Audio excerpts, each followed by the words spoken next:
देशवासियों को नमस्कार। मैं मुकेश चुरु भारतीय अखिल भारतीय परिवार पार्टी का राष्ट्रीय महासचिव हरियाणा राज्य परिवारी।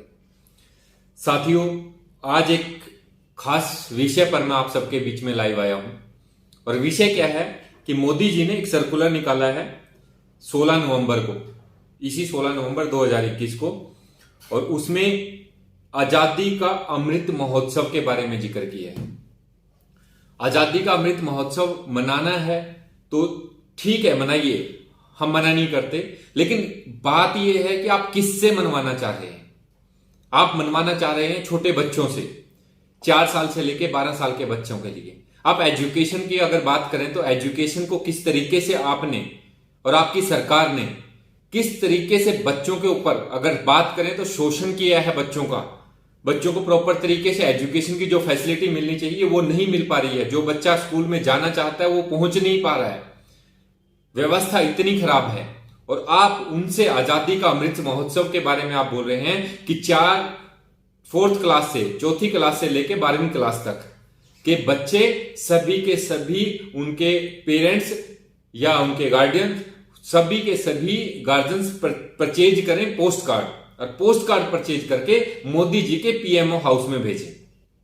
और सबसे बड़ी बात अगर कहें तो भाजपा सरकार बोल रही है कि 75 लाख पोस्ट कार्ड हमारे पास पहुंचने चाहिए।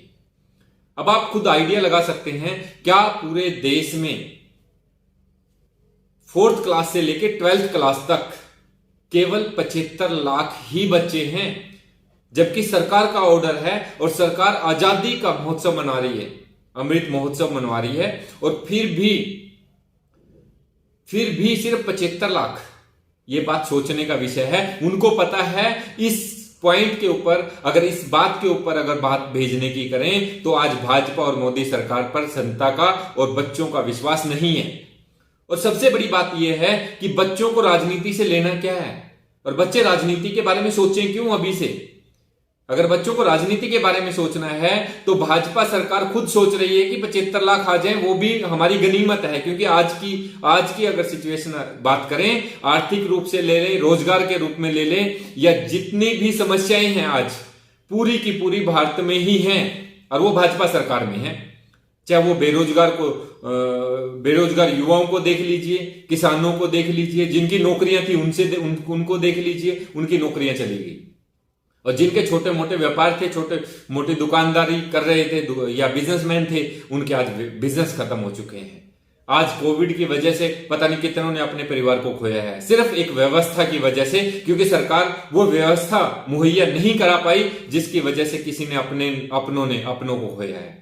और आज बच्चों से पोस्ट कार्ड जो मंगवा रही है भाजपा सरकार और मोदी सरकार, ये साबित करता है कि 75 लाख का जो आंकड़ा लिया है वो 75 लाख नहीं, जैसे अखिल भारतीय परिवार पार्टी ने डिसाइड किया है। अखिल भारतीय परिवार पार्टी के राष्ट्रीय अध्यक्ष श्री राजीव सिंह कुशवाहा भारती जी ने बोला है कि 75 लाख नहीं, 1.5 करोड़ आपके पास पोस्ट कार्ड पहुंचेंगे।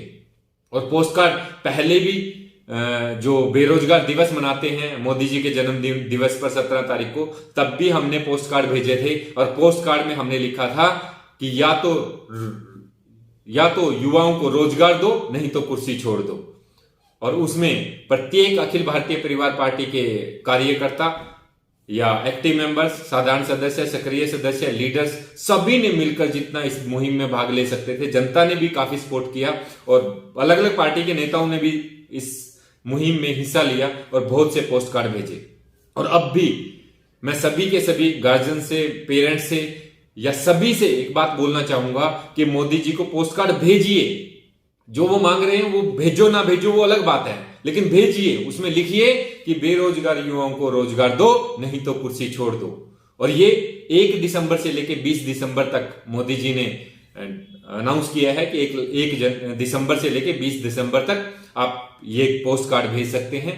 पोस्ट कार्ड भी बोला है कि 50 पैसे का प्रत्येक पोस्ट ऑफिस से मिल जाएगा, आप उसमें से पोस्ट कार्ड खरीदें। और उसमें पूछा गया है कि बलिदान के बारे में, फ्रीडम जो आजादी मिली उसके बारे में, और बात करें तो 2047 का क्या प्लान होगा, आज की स्थिति क्या है, वो सभी जनता जान चुकी है। और आप बात कर रहे हैं 2047 की। आपकी सरकार में कल का किसी को भरोसा नहीं है, आप बात कर रहे हैं 2047 की। और ये सोचने का विषय है कि सरकार जनता के लिए नहीं है, सिर्फ अपनी कुर्सी बचाने के लिए और अपनी सत्ता को हथियाने के लिए काम कर रही है। अभी जैसे इलेक्शन भी है बहुत सी जगह पर, आप सभी सतर्क रहें, समझदार हैं और सोच समझकर जो आपको ठीक लगता है वो फैसला लेना। क्योंकि आर्थिक स्थिति, आर्थिक सिचुएशन, जो आपके साथ जो हालात आपने देखे हैं वो शायद दोबारा कोई और ना देखे, इसलिए जो भी चुने सही से चुने। और 2024 में तो आने वाली अखिल भारतीय परिवार पार्टी, जिसके ऊपर भी अत्याचार किया गया है, उन अत्याचारों का बदला लिया जाएगा और चुन चुन कर बदला लेंगे। क्योंकि जनता के लिए और देश के हित में अगर वो कोई कार्य कर रही है तो आज अखिल भारतीय परिवार पार्टी है। ये तो भाजपा और कांग्रेस तो मिलकर सरकार चला रही है, ना आज पक्ष है ना विपक्ष है। ये सिर्फ दुनिया को दिखाने के लिए पक्ष और विपक्ष का रोल अदा कर रहे हैं, लेकिन असलियत में अगर बात करें तो ये दोनों के दोनों एक ही हैं।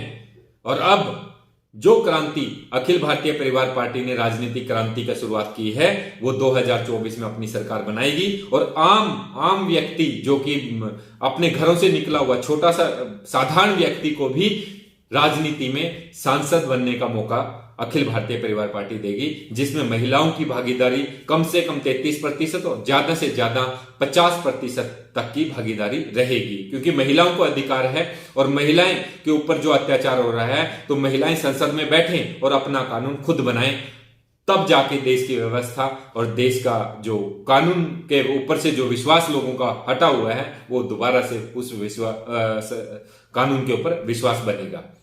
मैं सभी देशवासियों से फिर गुजारिश करूंगा कि जो भी पोस्ट कार्ड भेजें उसमें लिखें कि या तो युवाओं को रोजगार दो, नहीं तो कुर्सी छोड़ दो।